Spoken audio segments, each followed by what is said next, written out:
अस्सलाम वालेकुम। मेरा नाम है असलान और आप मेरा यूट्यूब चैनल और फेसबुक चैनल देख रहे हैं सच की आवाज। तहरीक इंसाफ और काफ लीग ने मिलकर मुशावरती इजलास में फैसला किया है कि उनके जो एतमाद का वोट लेना है उन्होंने जल्दी लेना है। अब कुछ एक हफ्ते के अंदर अंदर उन्होंने एतमाद का वोट ले लेना है और उनके बाद नंबर गेम इस टाइम हो रही है। और चौधरी फवाद साहब ने इस टाइम जो कि एक बात कही है कि 187 नंबर जो कि उनका फिगर है 187 का वो पूरा हो रहा है। तो उनके टोटल वोट जो 190 हैं। तो तीन लोग जो के हैं वो इधर से उधर हो सकते हैं, यानी कि लोटे बन सकते हैं, किसी भी वजूहात की वजह से नहीं आ सकते। जिनमें से तीन लोगों का तो बता सकता हूँ कि लगारी साहब हैं और एक खातून एमपी है, ये दो हैं और एक तीसरे और हैं। ये तीन तो आगे पीछे हो सकते हैं। तो इसके अलावा 187 का ये इजीली एक वोट ज्यादा 186 नंबर लेने होते हैं इतमाद का जब वोट लेना होता है, तो 187 एक नंबर ज्यादा ही है इनके पास और ये इतना कर भी लेंगे। तो अब जो जो जो कि तोड़ने का सिलसिला जारी था, जरदारी साहब आए हुए थे लाहौर में और वो नाकाम होके चले गए हैं। कोई लोटा नहीं बना। उसकी एक वजह है कि लोटा इसलिए कोई नहीं बना क्योंकि पहले जितने भी लोटे थे वो बन चुके थे। जितने भी लोटे जिन्होंने बनना था वो बन चुके थे उस टाइम। मगर अब सिचुएशन जरा टफ है क्योंकि अब कोई भी अगर जाएगा तो उसको ये जहन में रखना होगा या अपने उसको पता है ये बात का कि अब जो तहरीक इंसाफ की पॉपुलैरिटी है इस टाइम, और जो टिकट होगी तहरीक इंसाफ की, जिसको टिकट देंगे वो जीत ही जाएगा। मतलब कि अच्छे मार्जिन से जीतेगा और वो दोबारा एक तो वो कोई भी अब छोड़ के जाता है वो तो इसी टाइम यानी कि खत्म हो जाएगा, क्योंकि कोर्ट ने ये ऑर्डर्स दिए हुए हैं कि कोई भी उठ के अगर मतलब कि अगर एतमाद का वोट होता है तो कोई भी उस साइड पे जाके बैठ जाता है तो उसी टाइम डी सीट हो जाएगा और इस टाइम भी जाएगा वो फारिग हो जाएगा और जो इन फ्यूचर होगा उस पर भी तहरीक इंसाफ वाले उसको टिकट नहीं देंगे।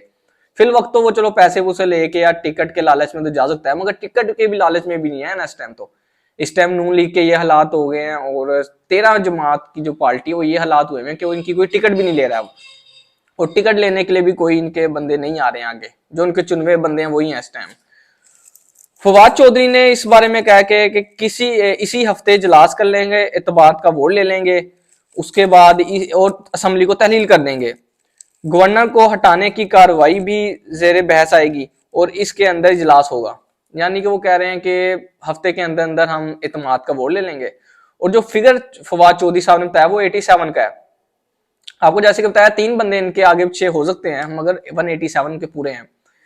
अगर यूं नहीं होता है कि 187 भी नहीं इतमाद का वोट ले पाते, यानी कि अगर मैं आपको इनके इनके नंबर गेम बताऊं तो तहरीक इंसाफ के पास 80 हैं टोटल और काफ लीग के मिला के 10, 190 बन जाते हैं। तो दो जो हैं स्पीकर डिप्टी स्पीकर को निकाल लेंगे आप तो 188 बन जाएंगे। और जब ये इलेक्शन हुए हैं एमपीज के तो दो एमपीज और बड़े हैं इनके, तो इस तरह इनके 190 की तादाद पूरी हो जाती है। और तीन बंदे अगर जो के आगे पीछे होने वाले हैं वो निकाल देंगे अगर आप तो 187 पे फिर भी ये खड़े हैं काफ लीग को मिला के।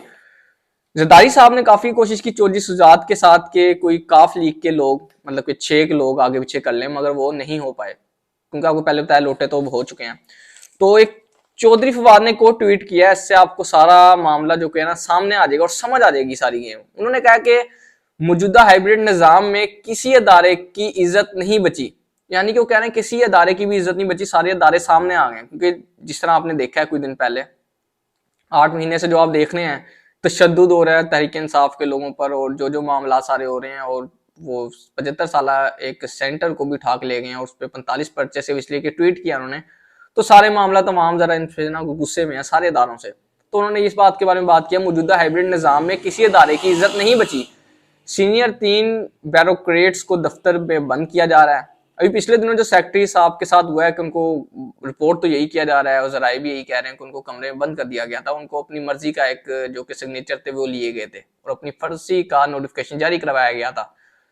उसके बाद जजों को वीडियोज और ऑडियोज की ब्लैकमेलिंग का सामना है। पार्लियामेंट रबर्ट स्टैंप है। एक ट्वीट पर 45 पर्चे हो रहे हैं। क्रिमिनल जस्टिस सिस्टम बैठ गया है और दहशतगर्दी वापस आ गई है। माशियत तबाह हो गई है। दहशतगर्दी का भी हालात आपके सामने है और जो कि माशियत वो कह रहे हैं माशियत तबाह हो गई, वो तो ये जेन्युइन बात है क्योंकि एक माशियत को शहबाज शरीफ ने कहा था अगर मैंने 6 महीने में इनको पैरों पे खड़ा ना कर दिया तो माशियत को तो मुझे इमरान न्याजी कहने लग जाना, क्योंकि दुनिया में सबसे ज्यादा जो नफरत शहबाज शरीफ करते हैं वो इमरान खान से करते हैं। तो आपके सामने ही है, 8 महीने हो चले हैं इस टाइम, और मुआशरत भी अपने पैरों पे नहीं खड़ी है इस टाइम, बल्कि तबाह हो गई है, लेट गई है, और कह लें क्या बिल्कुल ही नजर ही नहीं आ रही अब तो गई किधर। बिल्कुल ही हालात बहुत ज्यादा खराब हो चुके हैं इस टाइम। और डिफॉल्ट के जो कि एक हमारे एक सोर्स के मुताबिक डिफॉल्ट मुल्क होने वाला है, और अल्लाह ना करे ऐसा हो, मगर सिचुएशन यही बन गई है। और दूसरी एक जो बुरी खबर है वो ये है कि अब जब से ये हुकूमत है, ये बुरी खबरें ही मिल रही हैं वैसी। एक और बुरी खबर ये है कि जी IMF से जो कि मुज़ाकरात हो गए थे वो नाकाम हो गए हैं। उस बारे में आपको बता देता हूँ कि जी पाकिस्तान और आलमी मतलब IMF में मामलात मुलतवी का शिकार हो गए हैं। IMF से अगली किस्त मिले में मजीद टाइम लग सकता है। IMF का कहना है कि पाकिस्तान ने बैंक पर प्रेशर डालकर डॉलर एक्सचेंज रेट कंटिन्यू किया हुआ है। यानी कि इसका मतलब ये है कि कंटिन्यू कर दिया है। मामला ये हो गए हैं कि पहले आपको बता दूं डॉलर का क्या हिसाब चल रहा है, जो ये बात कर रहे हैं IMF वाले, कि डॉलर जो कि इस टाइम पाकिस्तान के अंदर जो ओपन मार्केट में है वो है 255 ओपन मार्केट में है, और इस टाइम जो कि बैंकों पे दबाव डाल के 225 पे किया गया है डॉलर। इसी की वजह से अब हम ट्रेडिंग नहीं कर रहे हैं आगे पीछे किसी भी मुल्क से। और होता ऐसा है कि इंटर बैंक और ओपन मार्केट आम साथ साथ होते हैं डॉलर के रेट्स, ओपन मार्केट में और ये जो इंटर बैंक में। इंटर बैंक में और ओपन मार्केट में सेम सेम होते हैं, 1-2 रुपए का आगे पीछे फर्क पड़ जाता है, मगर इतना नहीं पड़ता कि 25-30 रुपए का फर्क पड़ जाए। तो इस तरह ही LCG अगर खोलेंगे ये एक्सपोर्ट करने के लिए तो इनको 25 से 30 रुपए का नुकसान भी हो सकता है। दूसरी तरफ ये सारा कुछ है कि मुल्क डिफॉल्ट होने लगा है और IMF की किस्त नहीं दे रही है इस टाइम, और मतलब कि इसहाक डार साहब अपना ही एक शोर शराबा डाल के बैठे हैं कि मैंने डॉलर नहीं नीचे करना है, मतलब डॉलर नहीं ऊपर जाने देना, जो ओपन मार्केट में जो कि सही रेट है उस पर करना चाहिए, मगर नहीं, डॉलर साहब ने जिद लगाई भी है।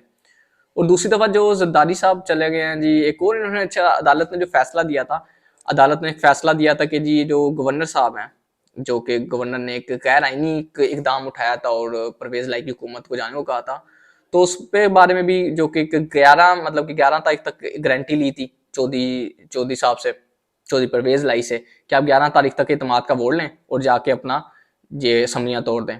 तो 11 तारीख तक इन्होंने अपनी दे दी थी, गारंटी दे दी थी, अपना आईनी हक अपना हमको प्लेट में रख के दे दिया था कि ठीक है जी हम नहीं करेंगे यूं। तो उसके बाद अब सारे इस मामले में जो कि एक नई बात आई है कि अभी भी शोर शराबा आ रहे हैं नून लीग वाले, उन्होंने प्रेस कॉन्फ्रेंस की और कहा जी हम इसके अदालत के फैसले को नहीं मानते, हम हाई कोर्ट जाएंगे। इनको तो अदालत का शुक्रिया अदा करना चाहिए, क्योंकि गवर्नर का गैर आईनी इकदाम था, जो कि मतलब कि वो तो ऐसी भी उड़ा सकती थी ना अदालत ने, मगर अदालत ने 11 तारीख तक कहा कि हम रोक देते हैं, 11 तारीख तक आपने देना नहीं है इस्तीफा या असम्बलियां तहलील नहीं करनी। और नून लीग के लिए क्या चाहिए था, असम्बलियां तहलील नहीं करने दी उन्होंने, जो कि कोर्ट था। तो ये यूं शोर शराबा आ रहे हैं और होना कुछ भी नहीं है। तो अगर ये इत्तेमाद का वोट नहीं ले पाते तो फिर भी मैंने आपको पिछले व्लॉग में बताया था कि किस तरह दोबारा से परवेज लाई बन जाएंगे और असम्बलियां तोड़ देंगे। तो मामला सारा तहरीक इंसाफ के हाथ में, जो सारी सियासत है तहरीक इंसाफ के इर्द गिर्द घूम रही है। तो आज के लिए इतना ही। अपने घर वालों का ख्याल रखिएगा। अस्सलाम वालेकुम, अल्लाह हाफिज।